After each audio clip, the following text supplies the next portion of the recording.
first emergency physician to ever be president of the American Medical Association, the youngest president in 160 years of the American Medical Association, our colleague, my friend, Steve Stack. I'm going to ask him to come up and share with you a message with regard to dealing with this issue. Steve.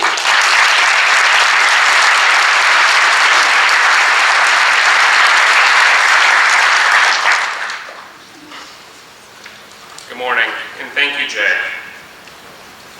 As physicians, I know I don't have to tell you about the scourge of the opioid epidemic in this nation and the devastating impact it has on families and communities. Tens of thousands of Americans die every year as a result of opioid misuse and addiction.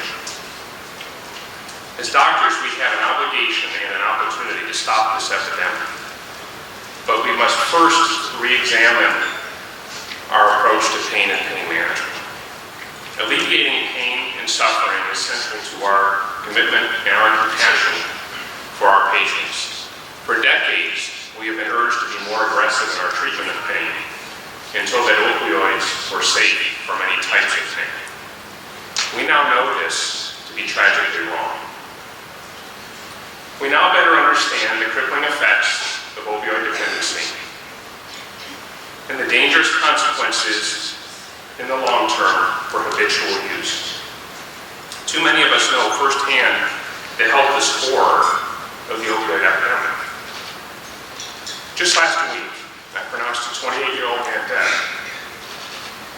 For the next hour, his mother lay over her dead son's body, sobbing and wailing, and shouting to him to get up, get up.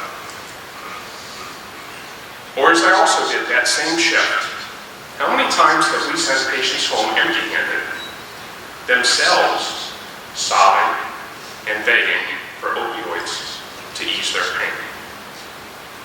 It's difficult, it's complicated, but it is not callous, it is not cruel, it is not a failure of our professional duty to deny someone opioids when we now know with vivid clarity that the decision to prescribe years down the road may be the seminal event that leads to dependency, addiction, and possibly death. Or, as all too often occurs, that those pills end up in the hands of someone else who themselves is already dependent, misusing, and at risk for death. Our compassion for our patients is noble. Overwhelming evidence now informs us, however, that we must be more cautious in our use of opioids and rapidly raise our threshold for when we prescribe them and for pain. As physicians, we have the opportunity to end this opioid epidemic, but we must act immediately and together for the millions who already suffer from opioid use disorder and the many more at risk. Thank you all for all you do every day for patients, and thank you for your critical individual efforts to help us to end the opioid epidemic. Thank you very much.